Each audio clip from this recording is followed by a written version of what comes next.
একটু জানতে চাই, এই যে বিভিন্ন ফার্মেসিতে আসলে দক্ষ টেকনিশিয়ান বা যারাই আসলে নিয়োগ হচ্ছে, ট্রেনিং নিয়ে হয়তো আসছে, পরবর্তীতে যে ফার্মেসি কাউন্সিল কিভাবে এই বিষয়গুলোকে আসলে মনিটর করেন? কারণ আমরা জানি এলাকা ভিত্তিক তো অনেক ফার্মেসি রয়েছে, এগুলোকে কিভাবে আপনারা মনিটরিংয়ের আওতায় নিয়ে আসেন? ফার্মেসি কাউন্সিলের যে বড় জায়গাটা, আইনের যদি স্পিরিটটা দেখেন, to regulate the practice of pharmacy, অর্থাৎ আমরা যাদেরকে লাইসেন্স দিব তারা তাদের দায়িত্বটা সঠিকভাবে পালন করতে পারছে কিনা সেই জায়গাটা মনিটরিং করা। তো এখন কাউন্সিলের জনবল একেবারেই কম, যার দরুন এই কাজটা আমরা এখনও শুরু করতে পারি নাই।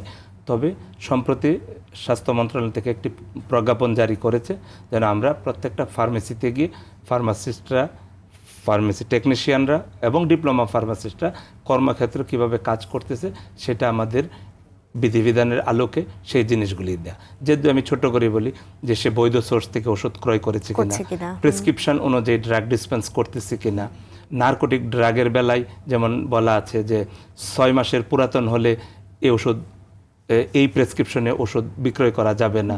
তারপরে বিপজ্জনক কিছু স্পেশালাইজ কন্ট্রোল ড্রাগ আছে, তার নথি 2 বছর সংরক্ষণ করতে, সেই সংরক্ষণগুলি করছে কিনা আমরা তার পেশাগত বিষয়গুলো, এবং এখানে কিন্তু এথিক্সের বিষয়গুলো আছে। আমরা জানি যে একটু হয়তো প্রত্যন্ত অঞ্চলে যেখানে সচেতনতার অভাব, সেখানে কিন্তু ফার্মেসিতে যারা আছে তাদেরকে দিয়েও কিন্তু অনেক ধরনের ম্যাল প্র্যাকটিসগুলো হয়। এখানে প্রফেশনাল কোনো ধরনের মিসকন্ডাক্ট আছে কিনা, ফার্মেসি আইনের 27 ধারায় বলা আছে প্রফেশনাল মিসকন্ডাক্ট হলে তাকে জবাবদিহিতার আওতায় আনতে হবে। সেটা তার মানে অপরাধের উপর ভিত্তি করে তার শাস্তির ফার্মেসি আইনের সেই জায়গা দিয়ে আসলে কাজ করতে হবে।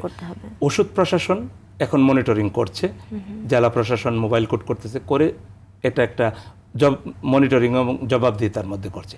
তো ওষুধ প্রশাসন করতেছে, তার ফার্মেসি প্রিমিসিস্টের লাইসেন্স তারা দেয়, তারা দেখবে সেখানে কাউন্টারফেট ড্রাগ আছে কিনা, সেখানে মেয়াদ উত্তীর্ণ ওষুধ আছে কিনা, এই বিষয়গুলি দেখবে। কিন্তু এই যে ওষুধ প্রশাসন গিয়ে জরিমানা করছে বা জেলা প্রশাসন মোবাইল কোড করে জরিমানা করছে, এখানে ফার্মেসির মালিক জরিমানাটা গুনতেছে, ফার্মাসিস্ট কিন্তু জবাবদিহিতার বাইরে। কিন্তু ফার্মাসিস্টদেরকে জবাবদিহিতার মধ্যে আনতে হবে।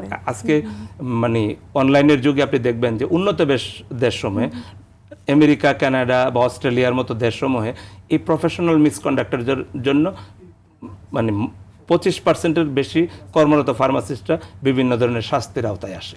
কিন্তু আমরা সে কাজটা পারতেছি না আমাদের জনবলের অভাবে। এখন সরকার সিদ্ধান্ত নিয়েছে যে আমাদের মতো রেগুলেটরি বডিকে বিভাগীয় অফিস করবে, পর্যায়ক্রমে জেলা অফিস করবে, এবং এই অফিসগুলি প্রতিষ্ঠার মাধ্যমে ফার্মাসি কাউন্সিলের মাধ্যমে ফার্মাসিস্ট, ডিপ্লোমা ফার্মাসিস্ট এবং ফার্মেসি টেকনিশিয়ানদেরকে জবাবদিহিতার আওতায় আনবে। আর যদি ফার্মাসিস্টরা জবাবদিহিতার আওতায় চলে আসে, তাহলে ওষুধের যৌক্তিক এবং নিরাপদ ব্যবহার নিশ্চিত হবে, কোড অফ ইথিক্সটা মেনটেন হবে, প্রফেশনাল মিসকন্ডাক্টটা দূর হবে। তো আমরা পরীক্ষামূলকভাবে আমরা এই মাসেরই মাঝামাঝিতে ফার্মেসিগুলিতে আমরা যাব, গিয়ে ফার্মাসিস্টরা গুড ফার্মেসি প্র্যাকটিস যথাযথভাবে অনুসরণ করছে কিনা সেটা আমরা দেখব।